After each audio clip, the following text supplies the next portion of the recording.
오늘은 먼저 어느 예술가의 조형 작품들부터 감상해 보도록 하겠습니다.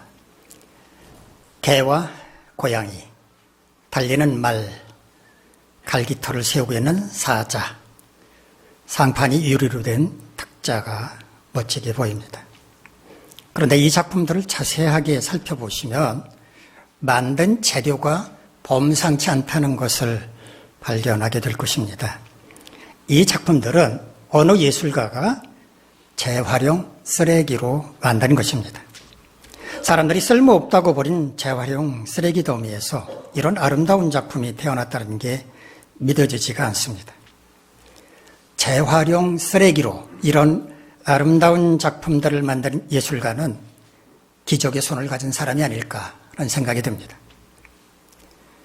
SK그룹에는 SK 지오센트릭이라는 기업이 있습니다. 이 기업의 옛날 이름은 SK 종합화학이었는데 지난 2021년도에 회사 이름을 바꿨습니다. 그리고 사업 영역도 확장을 했습니다. 지오센트릭이라고 하는 영어는 지구 중심적이라는 의미인데요. 지구의 중심에 서겠다는 그 기업의 비전이 담긴 것으로 보입니다. 이 기업의 홈페이지를 접속해 봤습니다. 그랬더니 이 기업의 목표를 이렇게 소개를 하고 있었습니다.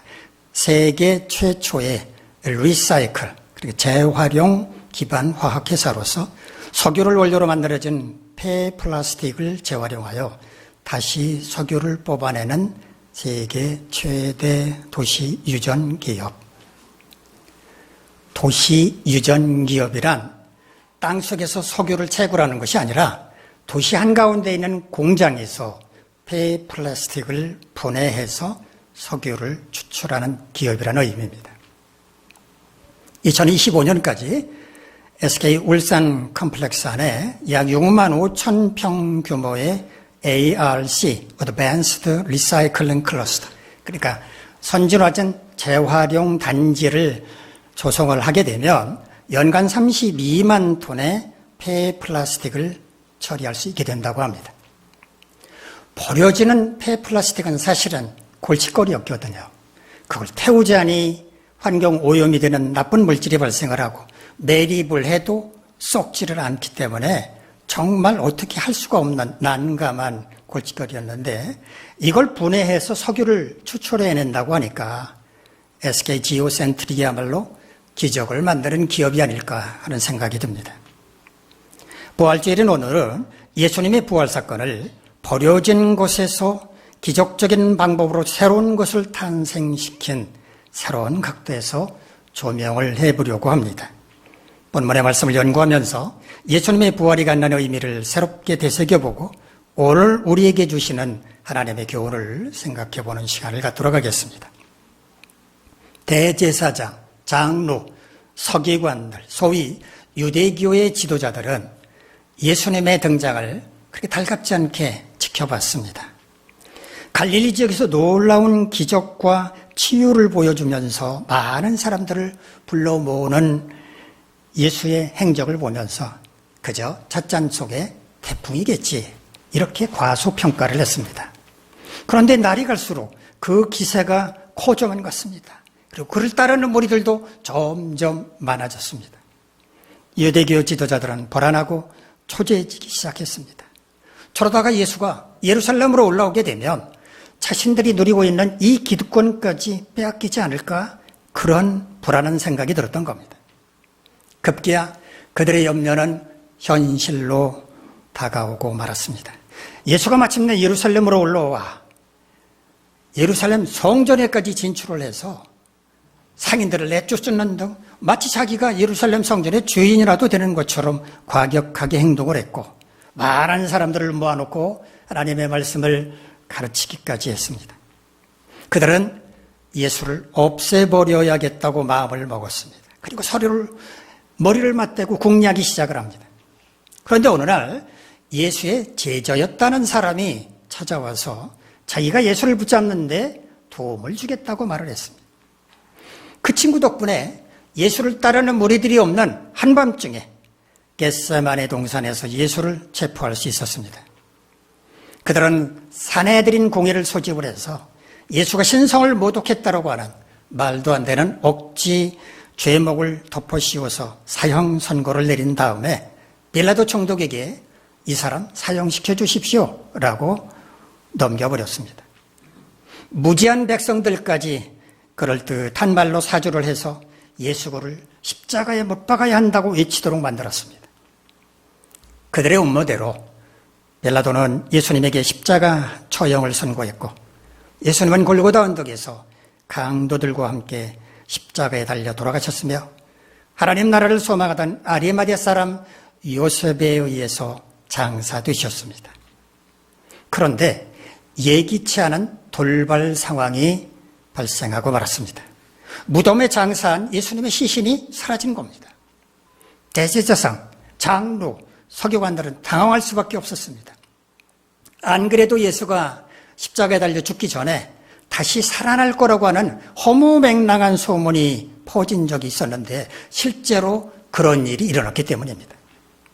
그들은 무덤을 지키던 경비병들을 불러서 손에 두둑하게 돈을 쥐어주면서 자기들이 깜빡 조는 사이에 예수의 제자들이 와서 몰래 시신을 훔쳐갔다고 거짓말을 하도록 사주했습니다. 하지만 예수님은 보란듯이 갈릴리에서 제자들 가운데 나타나 죽은 자 가운데서 부활하셨다는 것을 보여주셨습니다. 오늘 본문은 예수님의 부활을 어떤 시각으로 바라보고 있는지 우리 본문 22절로 24절까지 말씀 화면을 보면서 한번 같이 읽도록 하겠습니다. 시작. 건축자가 버린 돌이 집 모퉁이의 머릿돌이 되었나니 이는 여호와께서 행하신 것이요 우리 눈에 기이한 바로다. 이날은 여호와께서 정하신 것이라 이날에 우리가 즐거워하고 기뻐하리로다. 건축자가 버린 돌이 집 모퉁이의 머릿돌이 되었나니 이는 여호와께서 행하신 것이요 우리 눈에 기이한 바로다.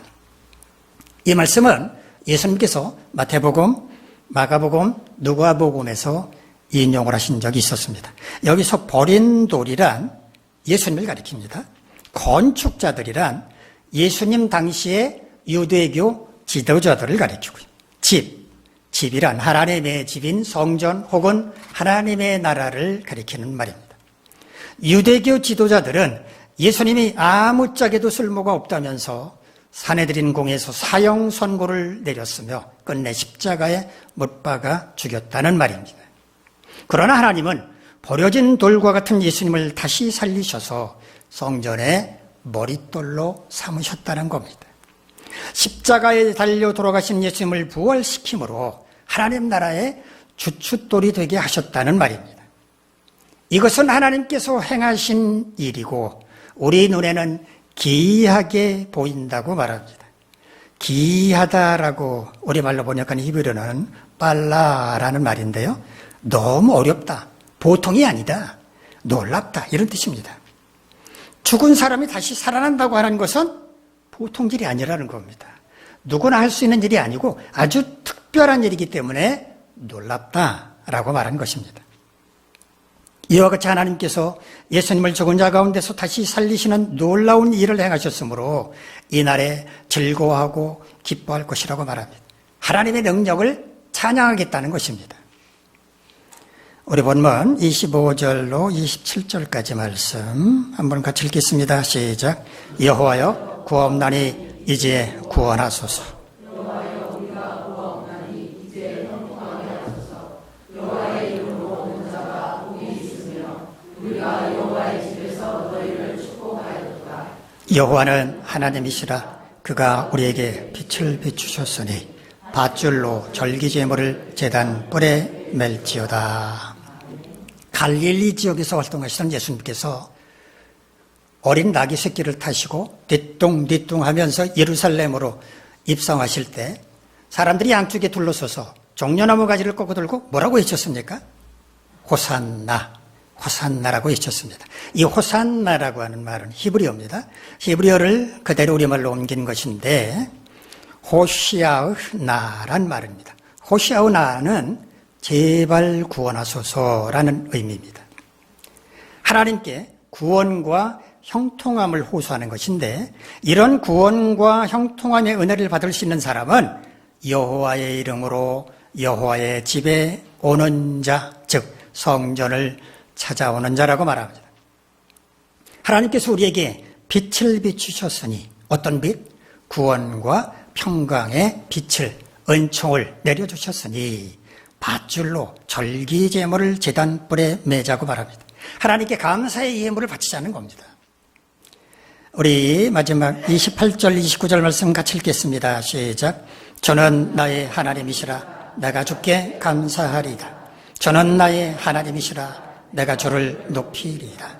여호와께 감사하라. 그는 선하시며 그의 인자심이 영원하미로다.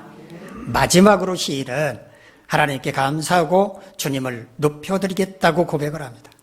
주님은 선하시고 인자심이 영원하신 분이기 때문입니다. 선하다란 말은 히브리어 토브란 말을 번역을 한 것입니다. 좋다는 의미는 다 들어있다는 말이 토브라고 말씀을 드렸습니다. 하나님은 우리에게 한없는 은혜와 좋은 것을 주시는 분이기 때문에 감사하고 그 이름을 높여드리겠다고 고백한 것입니다. 오늘 본문의 핵심 메시지는 이것입니다.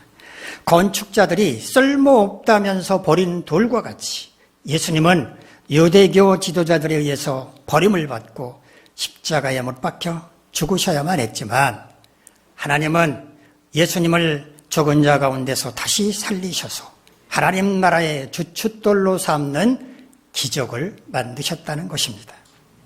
사탄은 예수님께서 십자가에 못 박혀 돌아가시는 순간 내가 이겼다 이렇게 승리의 개가를 불렀지만 하나님은 예수님이 사망 권세를 이기고 부활하게 하심으로써 사탄을 예수 그리스도의 발 아래 무릎 꿇게 만드셨다는 것입니다.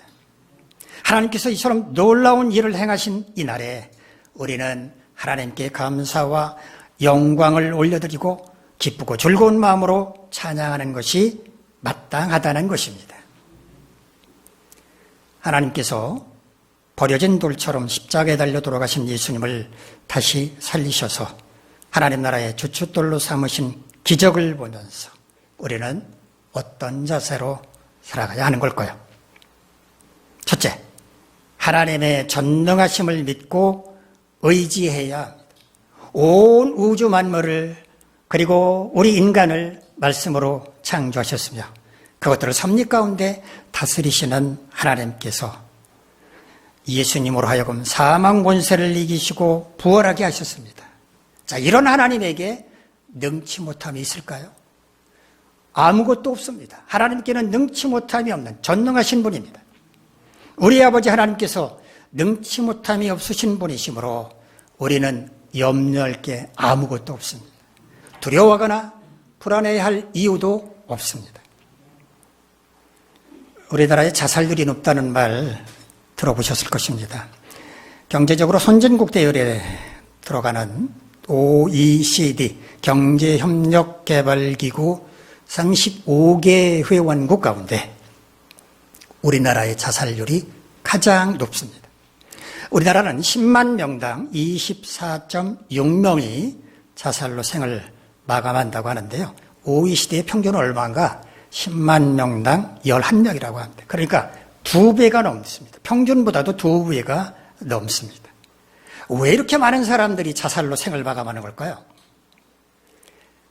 경제적인 문제가 26.7%, 육체적인 질병 문제가 18.8%인데 반해서 정신건강 문제로 자살하는 사람이 34.7%나 된다.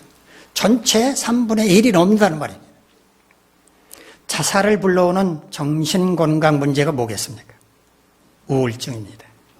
우울증은 부정적이고 비관적인 생각에 사로잡히게 만들고 자기 자신을 무능하고 열등하고 무가치한 존재로 여김으로써 자기 비하적인 생각을 갖게 만듭니다. 국민건강보험공단 자료에 따르면 작년 한 해 동안에 우울증 진료를 받은 사람은 100만 명이 넘는다고 합니다.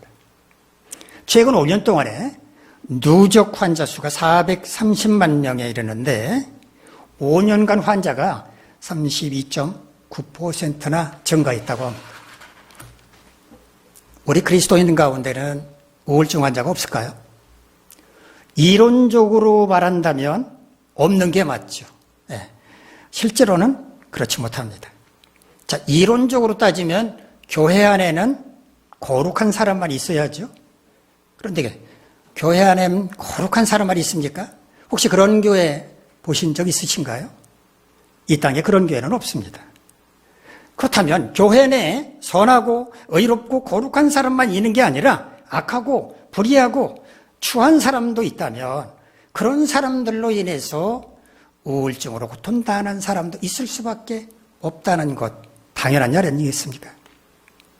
심지어 목회자들 가운데도 우울증으로 시달리는 사람이 있다고 합니다. 우울증은 정신질환 가운데 하나이기 때문에 기도만 하면 되지 이렇게 생각해서는 위험합니다. 기도는 물론 당연하죠. 당연히 기도해야 하지만 전문 의료진의 도움도 받아야 합니다. 그걸 부끄러워하거나 쉬쉬할 문제도 전혀 아닙니다. 그러나 병의 치료와 함께 꼭 회복해야만 할 게 있습니다. 바로 전능하신 하나님을 믿고 의지하는 것입니다. 불안하고 두려울 때 전능하신 하나님을 믿고 의지하고 분노의 불꽃이 활활 타올라서 자신을 감당할 수 없을 때 복수하고 싶은 마음이 불일듯 일어날 때 전능하신 하나님께 그 모든 부정적인 마음들을 맡겨버리는 것입니다. 하나님은 내 편이시라고 하는 것을 믿는 것입니다. 우리가 부정적인 감정을 하나님께 던져버리고 하나님의 손길로 치유함을 받는다면 분명히 우울증은 개선될 것입니다. 이런 과정을 통해서 우리의 마음이 단련된다면 우리는 스스로 우울증으로부터 벗어날 수 있게 될 것입니다. 장사된 지 사흘이 지난 예수님을 부활시키신 하나님이신데 우리의 어려운 문제를 속 시원하게 해결해 주신다거나 우리의 상한 마음을 치유해 주시는 게 뭐가 어렵겠습니까?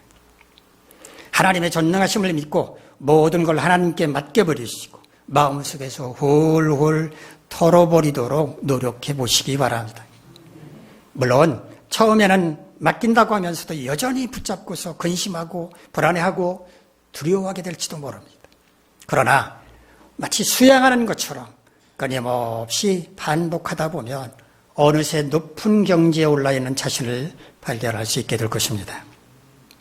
여러분 모두 능치 못함이 없으신 하나님의 전능하심을 믿고 의지함으로써 참된 평화를 누리시고 하나님의 자녀답게 당당하게 살아갈 수 있기를 바랍니다. 두 번째, 구원하심이 하나님께 있음을 믿고 의지해야 합니다. 하나님께서 예수님으로 하여금 십자가에 못 박힘으로 비참한 최후를 맞게 하신 이유가 뭡니까? 죄 가운데 있는 우리를 구원하시기 위해서였습니다. 죄를 지은 인간은 스스로 구원할 수가 없기 때문에 그들의 모든 죄짐을 대신 짊어지신 채 희생제물이 되게 하신 것입니다. 그렇다면 장사된 지 사흘 만에 예수님을 다시 살리신 것, 부활시킨 것은 무엇 때문입니까? 그 구원의 최종 목표가 죄 씻음에 있는 것이 아니라 천국에서의 영생에 있다는 것을 보여주시기 위함이었습니다.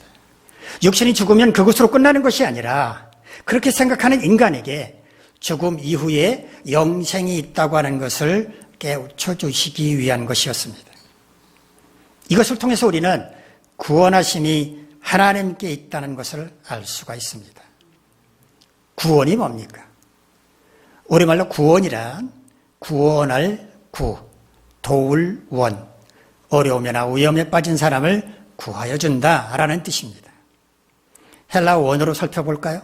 소조라고 하는 헬라어는 우리말로 구원한다고 번역을 했는데 이 말은 구조하다, 보존하다, 건강을 회복시키다, 해방시키다, 병을 고쳐준다는 뜻을 가진 말입니다. 구약 성경의 언어 히브리어로 볼까요?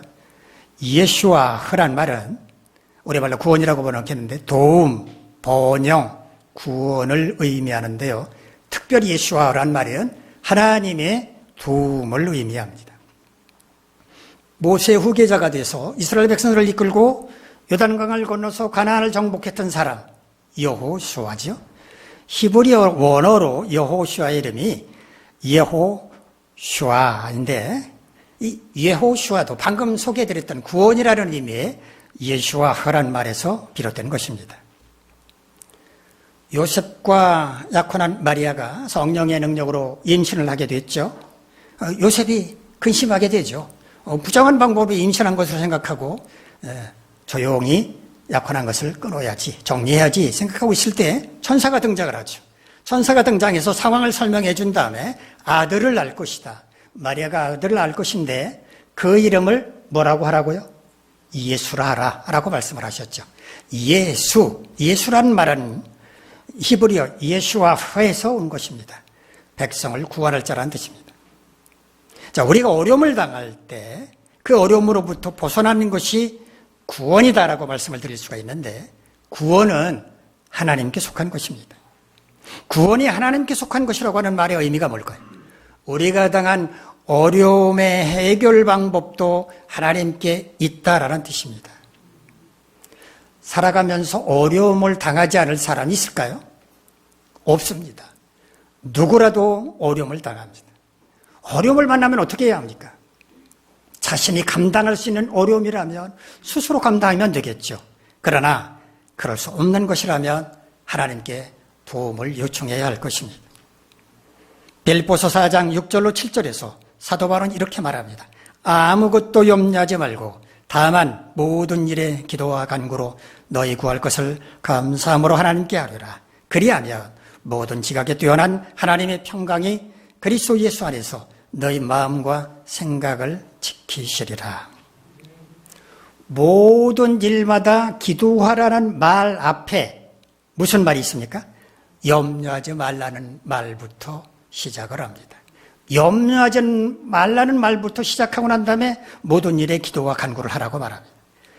염려한다라고 우리말로 번역한 헬라어는요, 메림나오란 말인데, 이 메림나오란 말은 메리조, 나눈다라는 의미의 메리조라는 말에서 유래가 됐습니다. 염려는 어디로부터 시작되는가? 마음이 나눠져 있는 것으로부터, 마음이 갈라져 있는 것으로부터 시작이 된다는 의미입니다. 구원하심이 하나님께 있음을 믿는 사람이 염려할까요? 그럴 리가 없습니다. 오직 구원은 하나님께 있다라고 마음이 하나로 딱 된 사람은 염려하지 않습니다.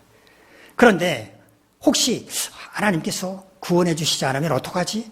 아마 그럴지도 몰라 라고 의심하는 사람이라면 염려할 것입니다.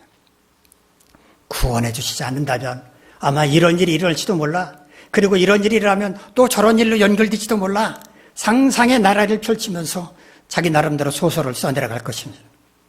그러니 하나님께 기도하기 전에 마음부터 정리하라는 겁니다. 갈라져 있는 마음, 나뉘어져 있는 마음을 하나도 모으라는 것입니다. 어떻게? 구원하심은 하나님께 있다라는 것을 믿으라는 것입니다. 그럴 때 하나님이 주시는 참된 평안을 누릴 수 있게 될 것이라는 말입니다. 구원하심은 사람에게 있는 것이 아니라 하나님께 있습니다. 사람을 믿고 의지하면 언젠가 실족하고 말 것입니다. 시편 146편 3절로 5절에서 시인은 이렇게 권면합니다. 귀인들을 의지하지 말며 도울 힘이 없는 인생도 의지하지 말지니 그의 호흡이 끊어지면 흙으로 돌아가서 그날에 그의 생각이 소멸하리로다.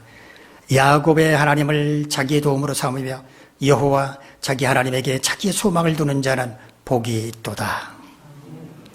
귀인이라고 번역한 헬라어는요, 나딤이라고 하는 말인데 뭐 그렇게 귀인이라고 번역할 것은 없는 말입니다. 어떤 일을 스스로 결정해서 자진해 서는 사람을 나딤이라고 합니다. 그러니까 노예는 주인의 명령을 받고 주인의 뜻대로 행하지 않습니까? 나딤은 자기 스스로 결정하고 자기 스스로 어떤 일을 하는 사람을 가리킵니다. 의지한다라고 번역한 히브리어는 바타라는 말입니다. 여러 차례 말씀을 드린 것처럼 안전하게 느끼다, 자신만만하다, 평안하다라는 뜻입니다. 저 사람은 나에게 도움을 줄 수 있을 거야 라는 그런 믿음으로 자신만만하게 하고 평안하고 안전하게 느끼다가는 큰코 다친다는 겁니다. 소멸한다라고 우리말로 번역한 히브리어는요, 아바드란 말인데 재산을 잃다, 길을 잃다, 파괴되다 빼앗긴다는 뜻입니다. 사람을 의지하면 결국 망하고 만다는 것입니다. 그러나 하나님을 도움으로 삼고 하나님께 소망을 두면 복이 있을 것이라고 말합니다. 여기서 말하는 복, 에쉐르란 말인데요. 행복이란 뜻입니다. 시편 1편에 뭐 하는 자는 복이 있다라고 할 때의 복, 에쉐르입니다. 행복은 사람을 의지할 때 맛볼 수 있는 게 아니라는 겁니다. 하나님을 믿고 의지하는 사람이 맛볼 수 있는 게 바로 행복이라는 말입니다. 여러분 모두 구원하심은 하나님께 있다는 것을 믿으시고 어려움을 만났을 때 도울 힘이 없는 사람을 의지하지 말고 전능하신 하나님만을 믿고 의지함으로써 하나님 안에서 행복과 소망을 발견하시기를 바랍니다. 셋째, 우리도 장차 부활에 동참할 것을 믿으며 그날을 소망해야 합니다. 우리가 이 땅에서 죽음의 순간을 맞게 될 때 우리의 영혼은 하나님께로 돌아갈 것입니다. 물론 사람이 살자는 빈집과 같은 우리의 영혼이 떠난 우리의 육신은 화장장에서 불태워지거나 아니면 땅속에 매장이 될 것입니다. 그러나 우리의 인생은 그걸로 끝이 아니라 영원히 계속됩니다. 우리가 흔히 영생이라고 말하는데 영생이 뭡니까? 영원한 생명의 준말이 영생입니다. 이 땅에서 죽음의 순간을 맞이했다고 해서 우리의 인생이 끝나는 게 아니라 영원히 계속된다는 겁니다. 어떻게 영원히 계속될까요? 하나님께로 돌아가는 우리의 영혼은 천국에서 하나님과 더불어 영적인 삶을 누리다가 주님 재림하시는 그날에 부활의 몸을 입고 영원한 삶을 살게 될 것입니다. 마가복음 13장 26절로 27절에서 예수님은 재림의 날에 관해서 이렇게 말씀하셨습니다. 그때 인자가 구름을 타고 큰 권능과 영광으로 오는 것을 사람들이 보리라. 또 그때 그가 천사들을 보내어 그가 택하신 자들을 땅 끝으로부터 하늘 끝까지 사방에서 모으리라. 사도 바울도 고린도전서 15장 51절로 52절에서 주님의 재림과 부활에 관해서 이렇게 말했습니다. 보라, 내가 너희에게 비밀을 말하노니 우리가 다 잠잘 것이 아니요 마지막 나팔에 순식간에 호련히 다 변화되리니 나팔 소리가 나매 죽은 자들이 속지 아니할 것으로 다시 살아나고 우리도 변화되리라. 예수님께서 직접 말씀하셨습니다. 사도 바울도 증거했습니다. 그러므로 부활은 상상 속의 얘기가 아니라 실제 일어날 일입니다. 그리고 부활은 영생의 꽃, 즉 영생의 완성이 될 것입니다. 그러므로 우리는 이런 날이 우리 인생에 펼쳐질 것을 믿고 그날을 소망해야 마땅한 것입니다. 사랑하는 성도 여러분, 하나님은 버려진 돌처럼 십자가에 달려 돌아가신 예수님을 다시 살리셔서 하나님 나라의 주춧돌로 삼으셨습니다. 이것은 하나님께서 행하신 놀라운 기적입니다. 이 기적을 믿는 우리는 어떤 자세로 살아가야 할까요? 첫째, 하나님의 전능하심을 믿고 의지해야 합니다. 사망 권세를 이기신 하나님께 능치 못함이 없다는 것을 믿고 의지할 때 참된 평안을 누리고 하나님의 자녀답게 당당하게 살아갈 수 있을 것입니다. 둘째, 구원하심이 하나님께 있음을 믿고 의지해야 합니다. 어려움을 만났을 때 도울 힘이 없는 사람을 의지하지 말고 전능하신 하나님만을 믿고 의지할 때 하나님 안에서 행복과 소망을 발견할 수 있을 것입니다. 셋째, 우리도 장차 부활에 동참할 것을 믿으며 그날을 소망해야 합니다. 부활은 상상 속의 이야기가 아니라 실제이며 영생의 꽃이고 영생의 완성이기 때문에 우리는 그날을 소망하며 사는 것이 마땅하기 때문입니다. 여러분 모두 버려진 돌을 주춧돌로 삼으신 하나님의 기적, 즉 주님의 부활을 기뻐하면서 하나님의 전능하심을 믿고 의지하고 구원하심이 하나님께 있음을 믿고 의지하며 우리도 장차 부활에 동참할 것을 믿고 그날을 소망하며 살아가시기를 간절히 바랍니다. 기도하겠습니다. 자비로우신 하나님, 우리 모두 버려진 돌을 주춧돌로 삼으신 하나님의 기적, 주님의 부활을 기뻐하면서 하나님의 전능하심을 믿고 의지하고 구원하심이 하나님께 있음을 믿고 의지하며 우리도 장차 부활에 동참할 것을 믿고 그날을 소망하며 살아갈 수 있도록 도와주시옵소서. 예수님의 이름으로 기도합니다. 아멘. 자리에서